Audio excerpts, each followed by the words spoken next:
किसने मारा मेरे बाप को? किसने मारा मेरे बाप को? नूरी कारगी ने। मेरा यकीन करो, मैं कुछ नहीं जानता। देखो, सरदार यामीन के कब्जे में है। तुम्हें पता हो या ना पता हो, लेकिन यामीन जानता है क्या करना है।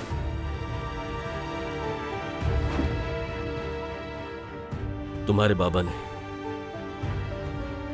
सफदर, अली बसरी और दूसरे स्मगलर्स के नाम दिए वहां पर।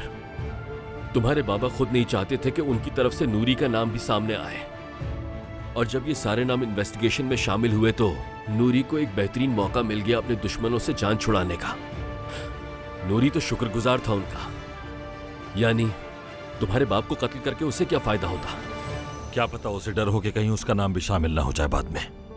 नूरी, करीम पाशा, इसलिए उन्होंने मेरे बाप को कत्ल किया था ना। देखो, अब तक जो कुछ मैंने किया मैं उसका एतराफ करता हूं, लेकिन मैं नहीं जानता कि तुम्हारे बाप को क्यों और किसने कत्ल किया है।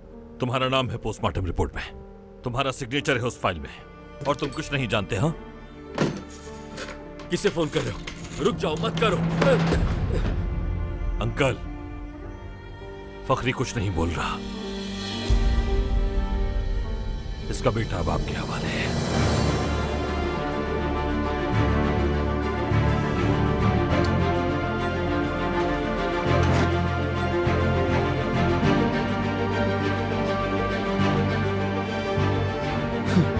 बाबा, मुझे बचा ले बाबा।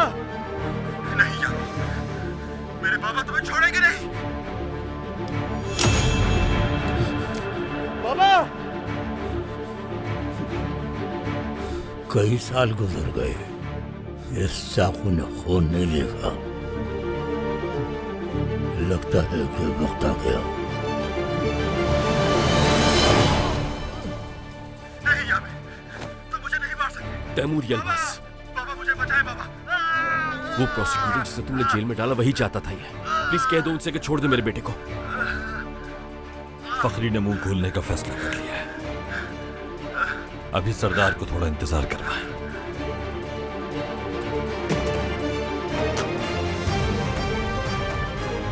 लेकिन इन्वेस्टिगेशन करने वाला वो नहीं था। न तो उसका नाम है, न उसके साइन। उसका क्या लेना देना इस सबसे? वो चाहता था कि मैं उस कत्ल को खुदकुशी का नाम दे दूं। तुमने पूछा नहीं क्यों? अगर मैं पूछता तो मैं भी तुम्हारे बाबा की तरह कब्र में होता, यहाँ तुम्हारे सामने नहीं। पूछने की हिम्मत नहीं थी, लेकिन अपना इनाम जरूर हासिल कर लिया।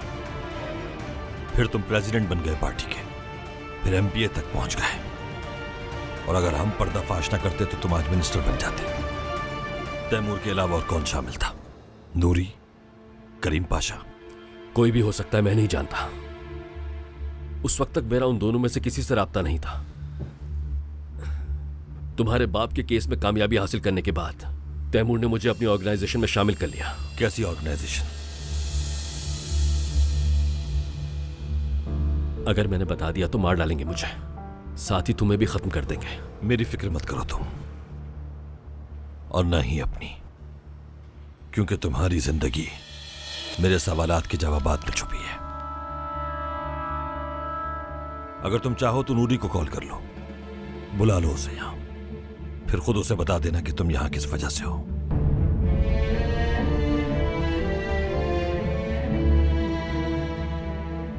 दूसरी जंग अजीम के बाद तमाम नेटो कंट्रीज में मुख्तलिफ सीक्रेट ऑर्गेनाइजेशन बनाई गई थी कुछ मकासद पूरे करने के लिए।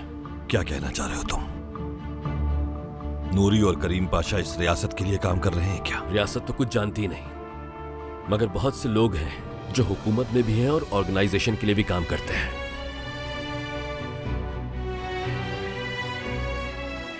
यही वजह है कि करीम पाशा को पल पल की खबर होती है।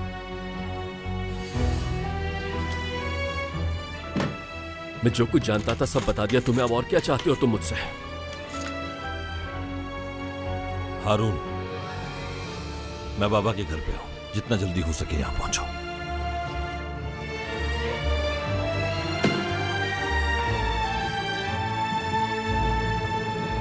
क्या मतलब है तुम्हारा? उस आदमी को जमीन खा गई या आसमान निगल गया? सर, वो अपने घर नहीं गए और ना ही अपनी बीवी के साथ थे। हमने तकरीबन हर जगह ही तलाश किया। और सरदार? उसका कुछ नहीं पता चला। जाओ जाओ जाओ, चले जाओ यहां से।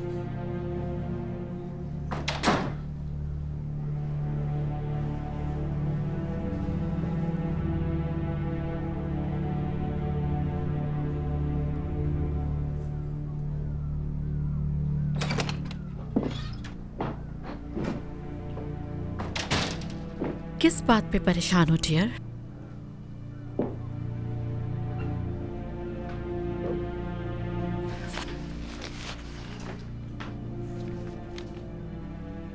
एमपी के लिए नामजद होने वाले फखरी कल से लापता हैं और प्रोसिक्यूटर मतीन के मर्डर को भी छुपाने की कोशिश की थी।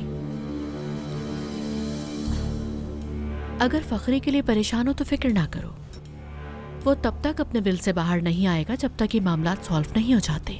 इस बार ये सब इतना आसान नहीं। लेकिन क्यों? क्योंकि कत्ल किया गया था एक प्रोसिक्यूटर को। अगर फकरी ने मुंह खोला तो हमारे लिए मुश्किल बढ़ जाएगी।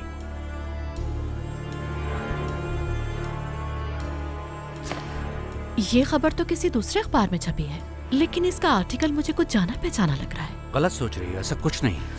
इस खबर के पीछे तो मुझे सिर्फ लैला का ही हाथ नजर आता है। फारिया, मैं पहले ही बहुत मुश्किल में उलझा हूँ। ऐसे में तुम्हारी ये जेलसी बर्दाश्त नहीं कर सकता मैं। कैसी जेलसी? तुम ये कैसे कह सकते हो? मैं तो सिर्फ एक खबर की बात कर रही हूँ। तुमने ऐसा सोच भी कैसे लिया नूरी? क्या उस लड़की से मुझे जेलस होना चाहिए?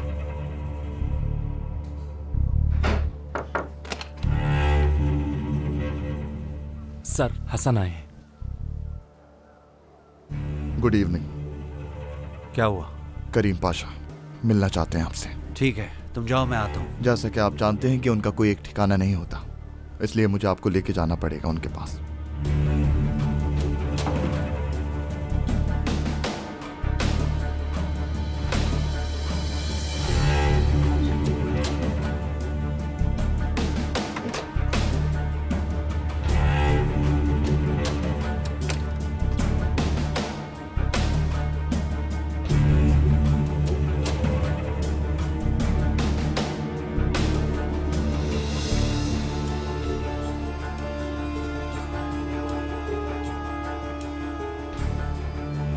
नूरी साहब,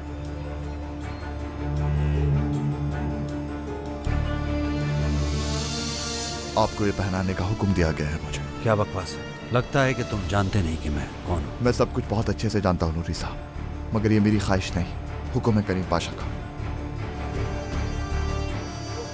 ठीक है, लेकिन यहाँ नहीं, गाड़ी में बैठकर। ठीक है सर, चलिए।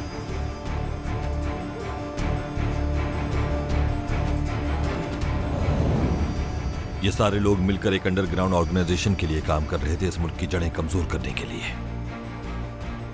और इस काम को अंजाम देने के लिए इन लोगों ने स्मगलिंग, ड्रग्स का इस्तेमाल और हर बुरा काम किया। और इस मकसद के लिए इन्होंने हर डिपार्टमेंट में अपने लोग बिठा दिए। लेकिन ये बात कोई नहीं मानेगा औरान। जब तक हमारे पास कोई ठोस सबूत ना हो, हम इस तरह इल्जाम नहीं लगा सकते। न जाने इस तरह के कामों में और कौन कौन है इनके साथ, हम नहीं जानते।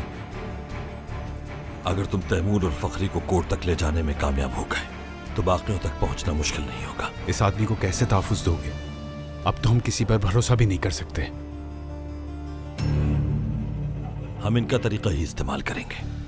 तुम जाहिर करोगे कि फखरी मुल्क से बाहर है, और जब वो उसे ढूंढने में मसरूफ होंगे, मैं अपने बाप के कातिलों को ढूंढकर जेल भिजवा दूंगा।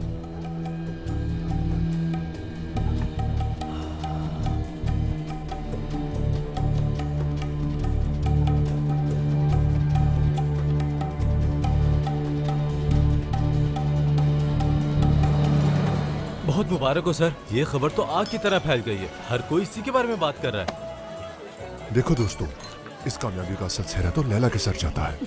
सर इब्राहिम, अगर आप ना होते तो इस खबर को कोई पब्लिश ना करता। मैंने अपने पूरे करियर में ऐसा एक्सपीरियंस नहीं किया कि लोगों की डिमांड भी पूरी करो और न्यूज़पेपर की भी।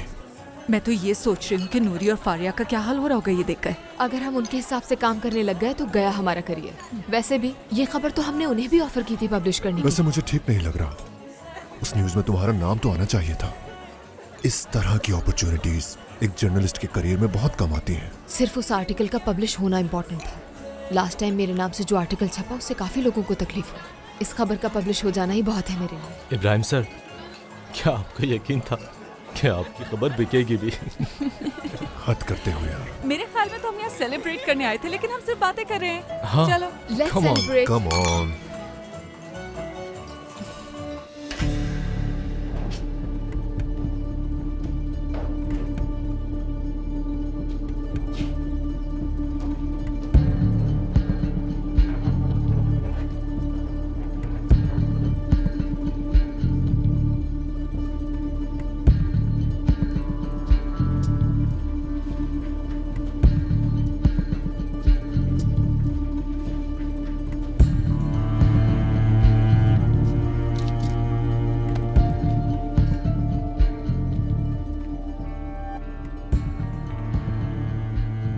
खुश आमदीद नूरी।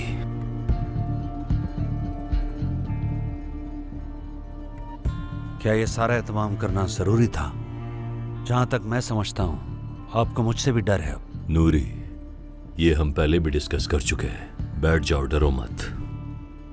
शायद तुम्हें अंदाजा नहीं इस वक्त मैं किस सिचुएशन में हूं। मैं तो सिर्फ तुम्हारी आंखें खोलना चाहता था ताकि तुम्हें इसका अंदाजा हो। मसला अगर फखरी का है तो मेरे सारे आदमी ढूंढ रहे हैं उसे। कुछ ही घंटों में वो हमारी गिरफ्त में होगा। मसला इस वक्त हमारे लिए फखरी नहीं है, बल्कि वो मसाइल हैं जो तुम्हारी तरफ से आ रहे हैं नूरी। मैंने आपको खबरदार किया था।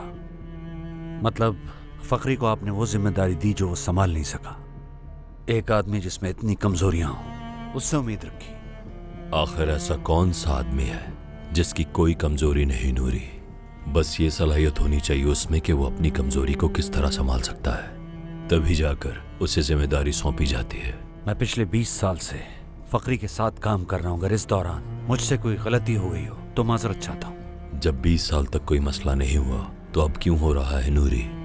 क्योंकि तुम्हारी बेटी ने तुम्हारी आंखों पे पट्टी बांध दी है। तुम्हें अंदाजा ही नहीं तुम किस मुसीबत में फंस सकते हो। या तो अपनी कमजोरियां खत्म करो, या फिर हम किसी ऐसे को ढूंढ लेंगे जिसकी कोई कमजोरी ना हो।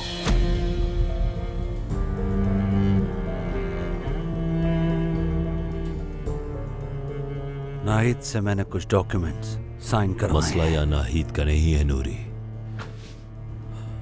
असल मसला तुम्हारी बेटी का है।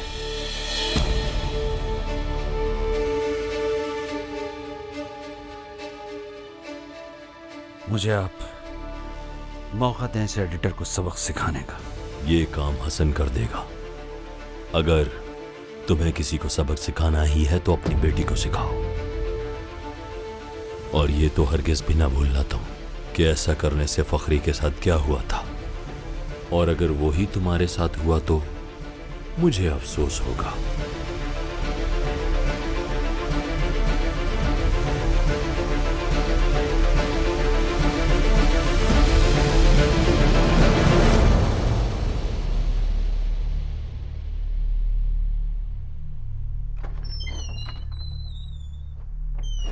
बाबा।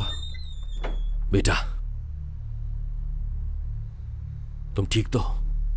हाँ ठीक हूं, कुछ नहीं हुआ। अगर आपका लेक्चर देने का इरादा नहीं है तो चलते हैं हम यहां से। नहीं, तुम अकेले जाओगे। तुम्हारी जान बचाने के लिए मुझे प्रोसिक्यूटर से कुछ डील करनी पड़ी। कैसी डील? उसके बाबा के केस में मुझे विटनेस बनना होगा।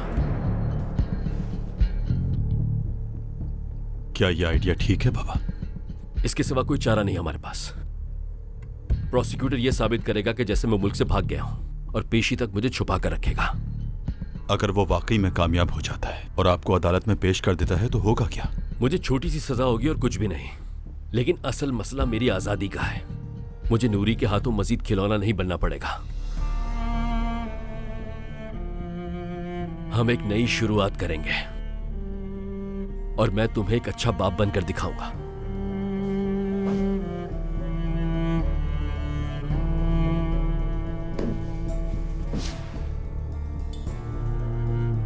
मुझे पूरा यकीन है कि आप इसका हल निकाल लेंगे।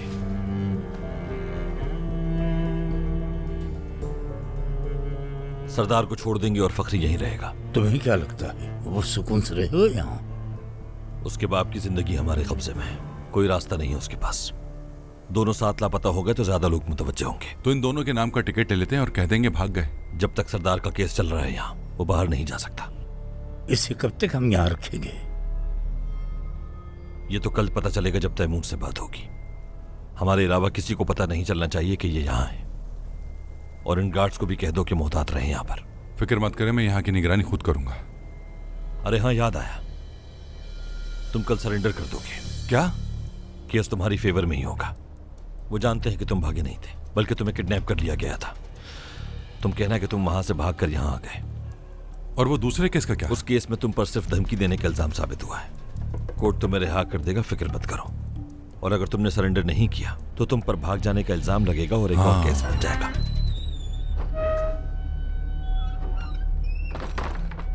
प्रोसिक्यूटर, तुम अपनी हद से काफी बाहर निकल चुके हो।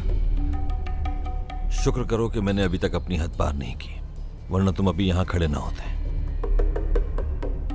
लेकिन भूला कुछ नहीं हूं मैं भी ये नहीं भूलूंगा। तुम भी सुन लो, तुमने मेरा चेहरा खराब किया। ये सब खत्म होने दो, फिर मैं तुम्हें बताऊंगा। आदिल, रुक जाओ।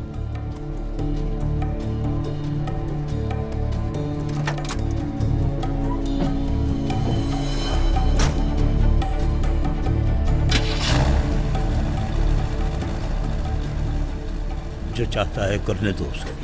कोई ऐसा कदम न उठाना जिससे सब खेल बिगड़ जाए। सही वक्त का इंतजार करो।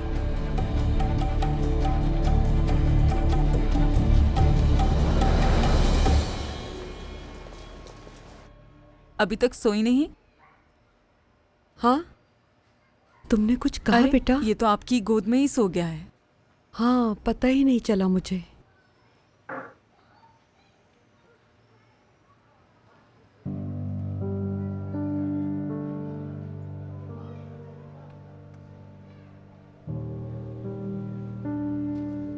आप इतने साल यही सोचती रही कि आपके शौहर ने ऐसा कदम क्यों उठाया।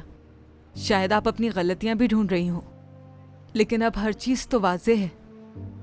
आपके शौहर बेगुनाह साबित हो गए हैं, तो अब खुद को इस तरह क्यों परेशान कर रही हैं आप? तुम ठीक कह रही हो बेटा। वाकई इस खबर को पढ़कर आज मेरे दिल को बहुत सुकून मिला है। लेकिन फिर उरहान का ख्याल आ जाता है मुझे। उसे मैं बहुत अच्छी तरह जानती हूँ। वो उन लोगों का पीछा नहीं छोड़ेगा। वो जब तक अपने बाबा के कातिलों को ना ढूंढ ले वो नहीं रुकेगा। बस इसी सोच से डरती हूँ कि कहीं उसके बाबा के कातिल उरहान को नुकसान ना पहुंचा दें। ऐसा ना सोचें ज़हरा आंटी। एक माँ होना इतना मुश्किल होता है क्या? इन बच्चों के सिवा हमारा इस दुनिया में और कौन है? अगर इन्हें कुछ हो गया तो हम कैसे जिएंगे?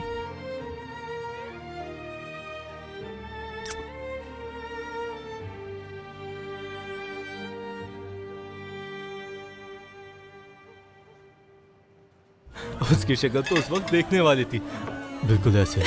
मैं तो इमेजिन भी नहीं करना चाहती हूँ। लगता है प्रोसिक्यूटर का जादू चल गया है तुम पर। वैसे वो अब भी रुकने वाला नहीं है। हम जानते हैं उसे। जब तक उसके बाबा के कातिल न मिल जाए वो पीछा नहीं छोड़ेगा उनका। मैं एक जरूरी कॉल करके आती हूँ। उसका नाम लेते ही मैडम को उनकी याद सताने लगी। वैसे हम इनकी लव स्टोरी पर एक आर्टिकल लिख सकते हैं। क्या मैं कॉल कर सकती हूँ यहाँ से? जी बिल्कुल। हाँ बिल्कुल सही कह रही हो तुम। वैसे एक बात है, अगर लैला ना होती ना तो ये आर्टिकल लिख देती मैं, और फारिया मैडम से बोनस भी मिल जाता मुझे। पागल हो तुम तो। जानती हूँ।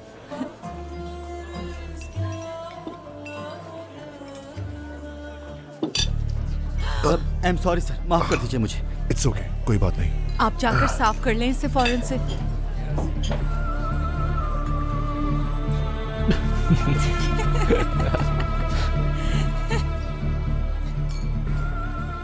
हेलो हुरिया। हाँ बोलो लैला। उरहान आ गया क्या? नहीं, अभी तक तो नहीं आया।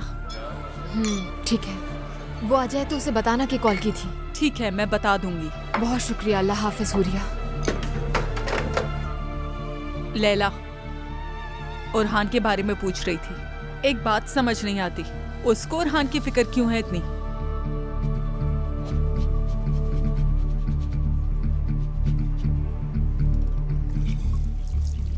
ये नहीं हटेगा जितनी भी कोशिश कर लो। लगता तो ऐसा ही है। मेरी वाइफ ने गिफ्ट किया था यह सूट, इसलिए खास है मेरे लिए। वाकई अच्छा है फिर तो तुमने ये पहना है आज। तुम्हारी याद सताएगी इसे देखकर।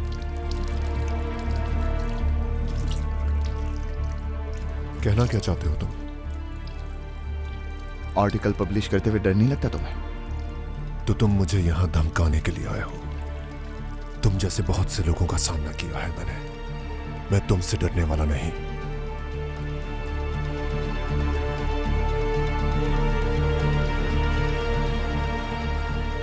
अगर मुझ जैसे किसी का सामना किया होता तो ये कहने की हिम्मत ना करते तुम। न जाने कहां से आ जाते हैं।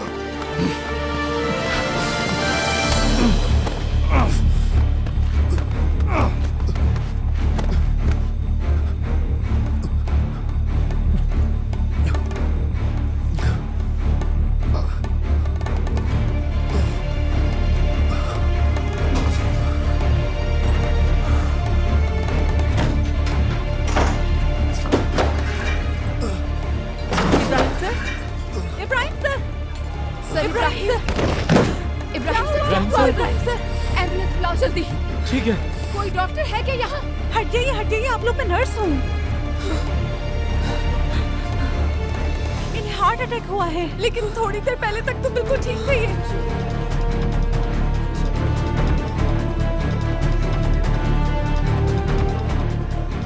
एम्बुलेंस को कॉल कर दिया मैंने, वो बस आती होगी।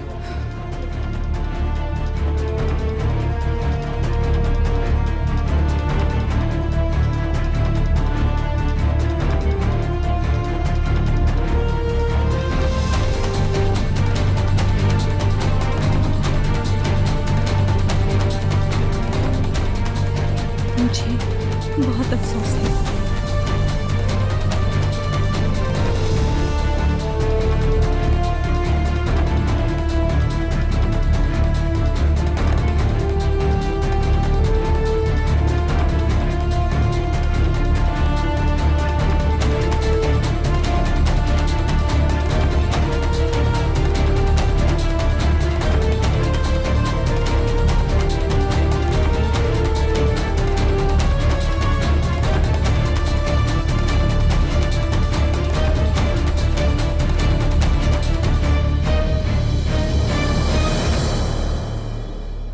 अल्लाह का शुक्र है कि तुम ठीक होती जा रही हो तानिया। पहले से काफी बेहतर लग रही हो। हाँ ठीक हूँ। और देखा ना आपने, बाबा को हमारी कोई फिक्र नहीं, ना ही एहसास है। इसके जिम्मेदार तुम्हारे बाबा नहीं, मैं हूं इस सब की वजह।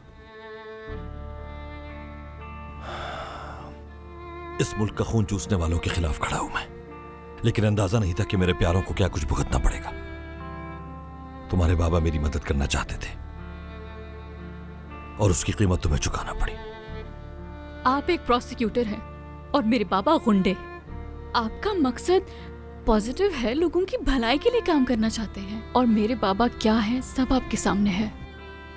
हर इंसान अपने तरीके से कुछ न कुछ करना चाहता है तानिया। अब इतना भी अंडर एस्टिमेट न करो हमें। हम इस सिस्टम को बदलना चाह रहे हैं उरान भाई।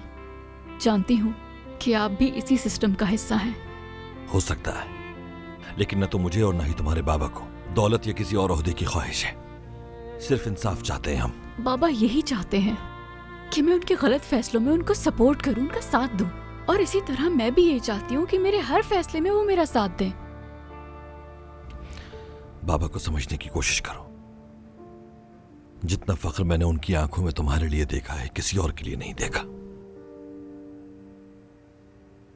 उन्हें बस तुम्हारी फिक्र होती है और कुछ नहीं। उरान भाई, खुश आमदीद। आओ रफीक, ये तो बहुत बेहतर हो गई है। हाँ हाँ माशाल्लाह। खैर, भाई लैला आई है, मैंने सोचा आपसे पूछ लूं कि आपको पता है या नहीं। नहीं, मुझे नहीं पता। लैला? खैरियत तो है सब? पता नहीं, लेकिन वो काफी परेशान लग रही थी। मैं देख कर आता हूँ। ठीक है। बहुत शुक्रिया।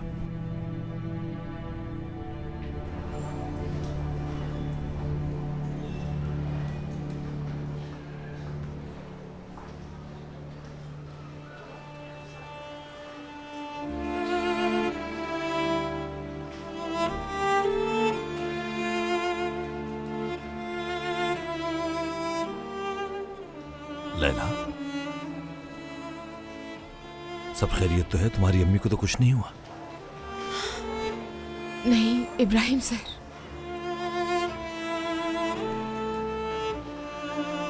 वो अचानक गिर गए, मौका ही नहीं मिला उन्हें संभलने का। बिल्कुल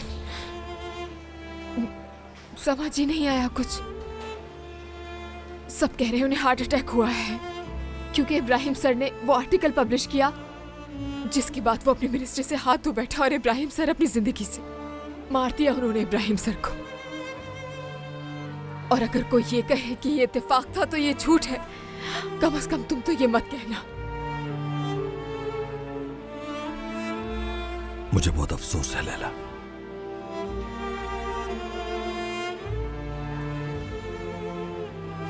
माफी चाहता हूं इन सब के लिए। ये मत सोचना कि मुझे एहसास नहीं, मुझे भी उतना ही गम है जितना तुम्हें। मैं खुद इस केस को देखूंगा और अगर वाकई उनका कत्ल हुआ है तो हकीकत सामने लाने के लिए जो हो सका करूंगा। अगर उनका मर्डर हुआ है, तुमने कहा अगर, और कितने लोग अपनी जान से जाएंगे इस केस के खत्म होने तक, और किस किस को खोना पड़ेगा हमें, और कितने लोग जहरा आंटी की तरह हर रात रोएंगे, और मुझ जैसे कितनी लैला अपने कुलीग्स की लाशों को उठाएं किस तरह, और कितने ओरहान अपनी बहन की कब्र पर जाकर आंसू बहाएंगे। आखिर कब खत्म होगा ये केस?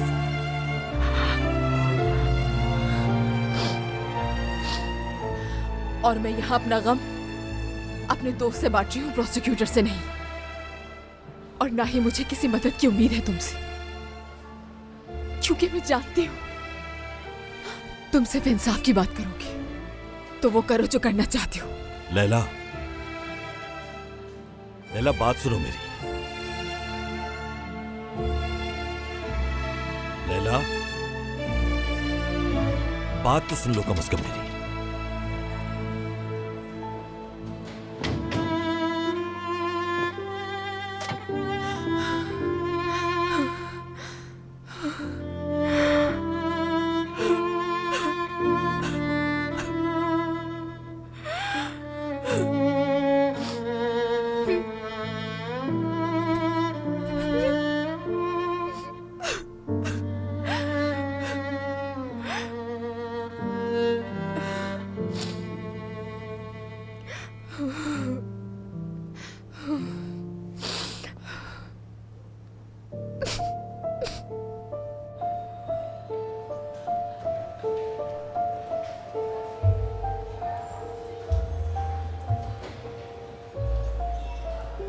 ठीक है ओरहान, पता है मुझे बहुत अफसोस है तुम्हें, जबकि ऐसा कुछ भी नहीं। इसीलिए झूठी हमदर्दी देने की जरूरत नहीं है तुम्हें। मुझे बहुत अफसोस है लैला, ये इब्राहिम का जाती फैसला था। उसने अपने फर्ज की अदायगी के लिए किसी चीज को अहमियत नहीं दी। उसने जो कुछ किया अपने प्रोफेशन से इंसाफ के लिए किया। तुम्हें जो करना है करो, रो, चीखो, चिल्लाओ, चाहो तो मुझे कसूरवार ठहरा सकती हो तुम, लेकिन अपने फर्ज से कभी पीछे मत हटना। ओरहान, बहुत लाशें देख ली मैंने, अब तुम मुझसे दूर रहो तो ही बेहतर है। क्या मतलब? हाँ, तुमसे दूर रहकर मैं भी मर गया तो?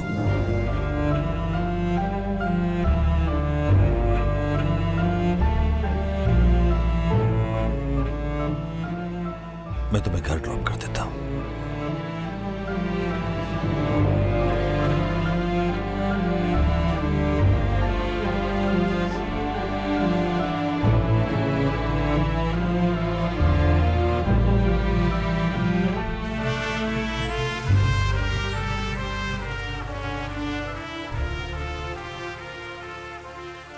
हर चीज के लिए बहुत शुक्रिया।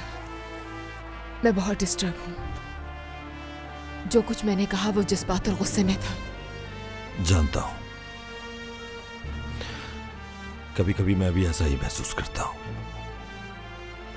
कि जैसे अंधेरे में रह रहे हैं, रोशनी की तलाश में है, लेकिन कोई फायदा नहीं। गुस्सा आता है, परेशान होता हूं, हत्ता कि कभी कभी डर भी लगता है मुझे। लेकिन यह एहसास किसी जहर से कम नहीं है। एक दफा यह एहसास जगह बना ले, सब खत्म हो जाता है। लैला, जो कुछ भी हुआ उस सब के बावजूद बस कभी भी उम्मीद मत छोड़ना। हम मिलकर यह सब खत्म कर देंगे, और वो भी बहुत जल्द। यकीन करो मेरा, कल के बाद उनके पास कोई जगह नहीं होगी छुपने के लिए।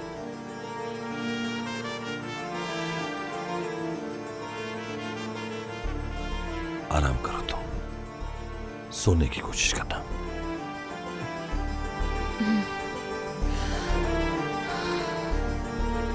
खुदा हाफिज। खुदा हाफिज।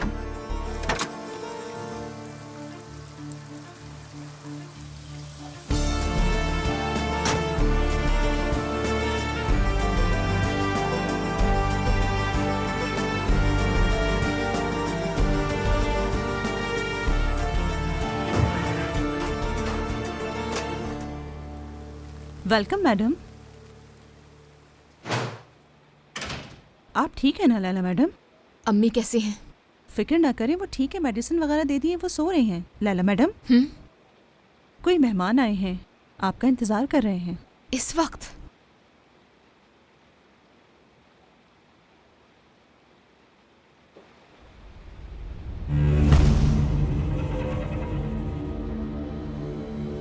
आपकी हिम्मत कैसे हुई? कितनी बार समझाया लेकिन तुम्हें समझ नहीं आया। जाकर कह दो अपने दोस्त को कि भाग जाए यहाँ से। ये बात आपको मजाक लग रही है क्या? तुम्हें मजाक लग रहा है ये? तुम्हें अंदाजा भी है मेरा यहाँ आना कितना खतरनाक है तुम्हारे लिए और मेरे लिए भी। बेहतर है सुधर जाओ। मैं सुधर जाऊं? किस किस्म के इंसान है आखिर आप? इब्राहिम मर चुका, उस जैसा इज्जतदार आदमी अपनी जिंदगी में मैंने कभी नहीं देखा। थोड़ी भी शर्म नहीं आई आपको? थोड़ी भी इंसानियत नहीं बची है अब आप में? मैं सालों पहले इंसानियत भुला चुका हूँ। तुम्हारे अल्फाज से कोई फर्क नहीं पड़ेगा। और इब्राहिम ने जो कुछ किया उसके बाद ऐसा ही होना था। खबर चाहे उन्होंने पब्लिश की हो, लेकिन उसे लिखने वाली मैं थी। मुझे भी मार दे। नहीं, तुम नहीं मरोगी, ऐसा नहीं होने दूंगा। लेकिन अगर तुम इसी तरह मेरे काम में टांग अड़ाती रही तो कोई और जरूर अपनी जान से हाथ धो बैठेगा। मेरी वजह से अब किसी और को नुकसान नहीं पहुंचना चाहिए।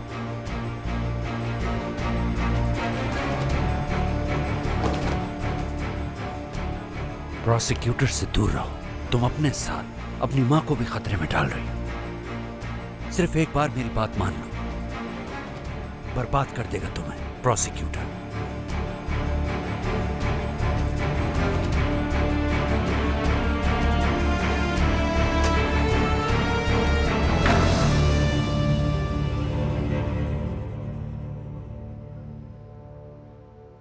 अम्मी,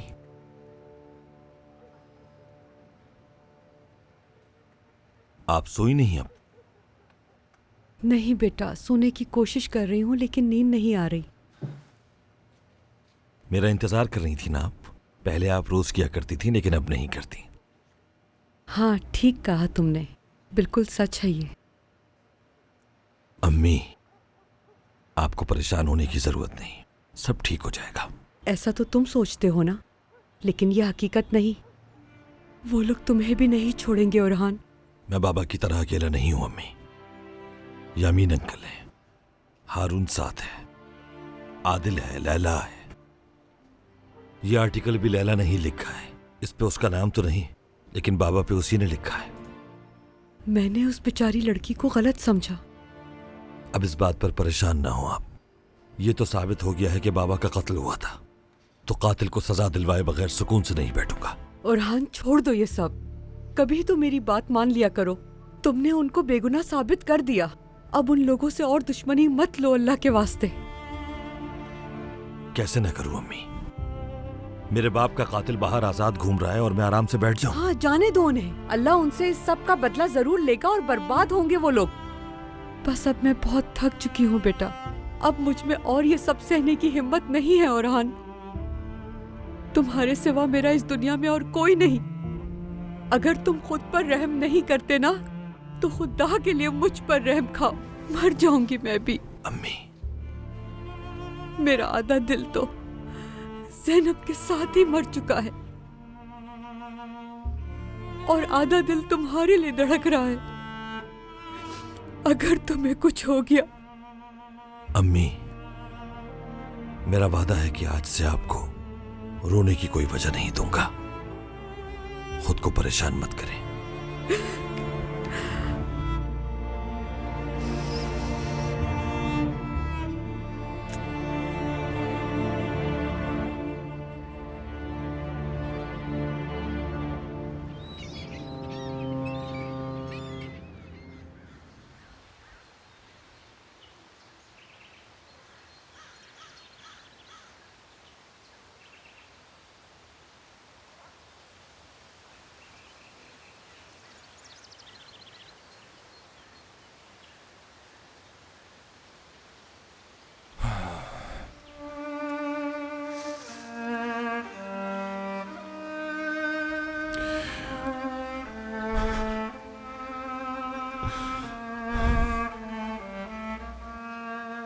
मेरी ज़ैनब, मेरी जिंदगी थी तुम।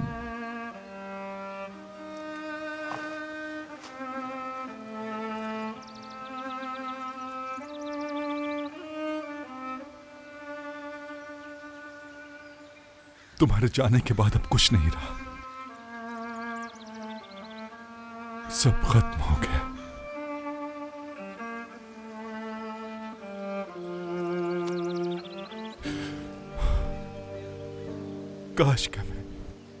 काश के मैं उस दिन तुम्हारा साथ छोड़ता ही नहीं।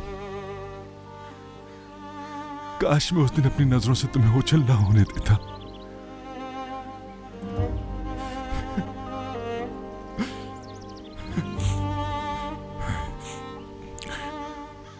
अब क्या फायदा, गुजरा वक्त वापस तो नहीं आता ना मेरी जान से।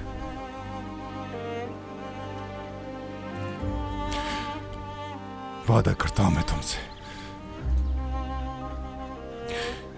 जिसने भी ये किया उसे ढूंढ कर रहूंगा, उसे ढूंढकर अपने हाथों से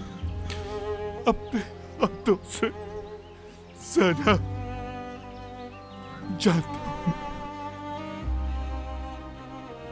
तुम कभी ऐसा नहीं चाहोगी, और मैं ऐसा कुछ नहीं करूंगा जो तुम्हें पसंद ना हो, नाराज हो जाओ तुम मुझसे। वादा करता हूं, वादा करता हूं।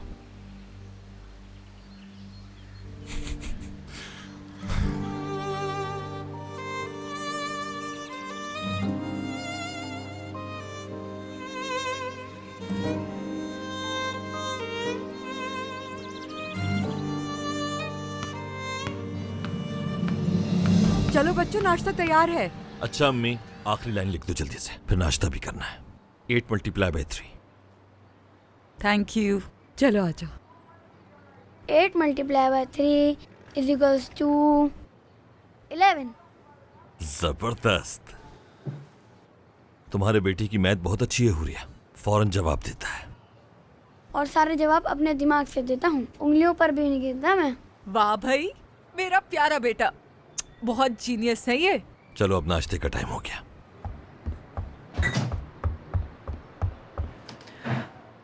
और हाँ, थैंक यू।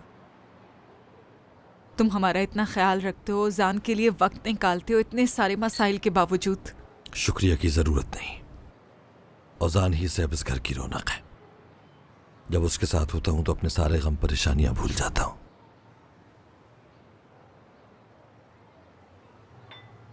मैं अब चलता हूं अम्मी। हाँ, अरे नाश्ता तो करके जाओ। कर लूंगा। अल्लाह हिफाजत करे। आमीन। आंटी को तंग मत करना, ठीक है? ठीक है। और ठीक से नाश्ता करना। हाँ। क्या दरवाजे तक छोड़ने जाओगी? तुम भी अम्मी की तरह इंतजार तो नहीं करती मेरा? हाँ बिल्कुल करती हूँ, क्यों ना करूँ आइंदा। अच्छे लोग आजकल कहाँ मिलते हैं, और कौन ख्याल करता है आजकल लोगों का। लेकिन तुम हमारी मदद तक करते हो और हम तुम्हारी फिक्र भी ना करें, ऐसा नहीं हो सकता। फिक्र मत करो, शाम तक आ जाऊंगा। आ जाना तुम्हारा ही फायदा है। आज हम गोभी के रोल बनाने वाले हैं और तुम्हें अंदाजा है कि मैं कितना टेस्टी खाना बनाती हूँ। ये तो बहुत अच्छी बात है, उम्मीद है आज भी तुम अच्छा बनाओगे। और हाँ, अपना ख्याल रखना, ठीक है ना? देखो ओजान तुम्हारा इंतजार करेगा। शाम में मिलते हैं हुरिया। ऐसे बहुत से लोग हैं जिन्हें तुम्हें देखे बगैर नींद नहीं आती है। डोंट वरी, बस मेरे लिए अच्छे से रोल जरूर बनाना, फिर मुझे उजान के साथ मैथ भी तो पढ़नी है आज। अगर कोई अर्जेंट मसला हो तो मुझे कॉल कर लेना। ठीक है।